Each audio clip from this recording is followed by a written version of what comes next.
Hello everyone, good afternoon. This is Arlene from Adelante with Arlene. I am coming on this afternoon briefly, hoping that whoever doesn't see this now will see it later, just because I felt an urgency to tell you not only how much I love you, but how much God loves you, and we need you to stay home. I've been reading too many testimonies of some that I do know, people that I know, and those that are on my Facebook page that I do not know personally that have the coronavirus. I am urging you to heed to the warning and stay home. If you have to go to work, I understand. Take all the precautions necessary. We all want to start going on with our lives, and I don't believe our lives will always pretty much be the same as it was whenever anybody goes through anything tragic, traumatic. We never we recover, never forget, or we never you can't go back to the past. The past no longer exists. It's a new reality. It doesn't mean that we won't have our lives back to some degree in regards to the routine that we had, but it will never be the same. There's been too many deaths. There's been too much that's happened.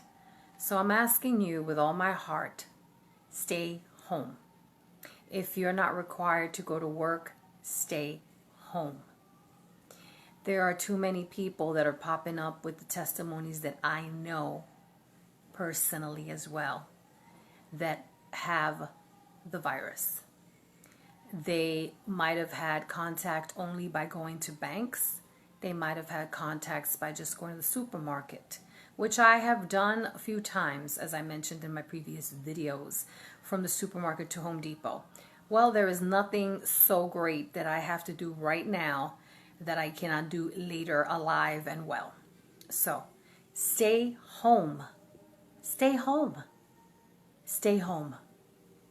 We've had testimonies also and news clips, as you've seen, of those here in Florida. Unfortunately, the young people that were doing the the beach and the what do you call it, the spring break, and they did not take and heed warning to what they have been told. And I find it at fault too that Miami had their beaches still open, so I'm not crazy about that too.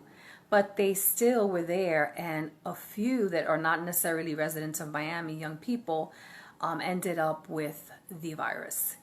And I know some people may say, oh, that's what they get, and said that they don't care if they get it. Well, we do care if anybody gets it, even them. And I'll pray for them as well.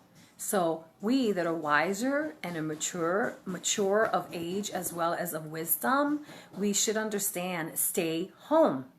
It's as simple as that, guys. Stay home. Stay home.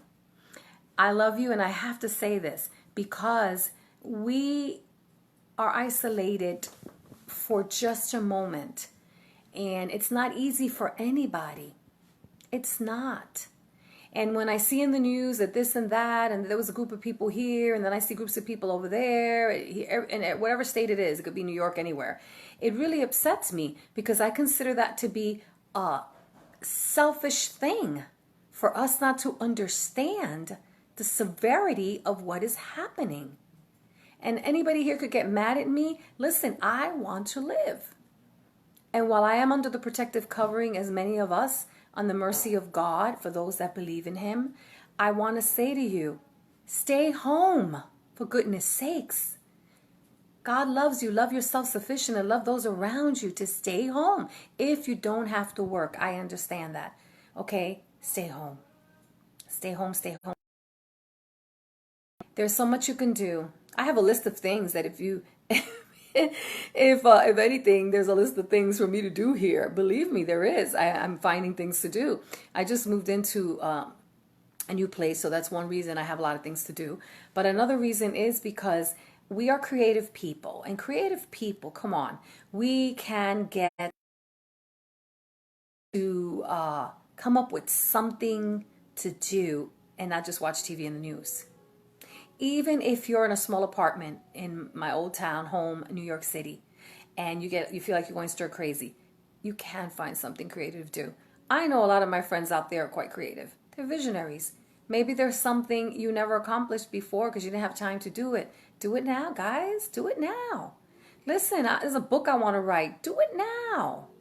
You know, if there's a portrait you want, whatever you want to paint, and can't do it now.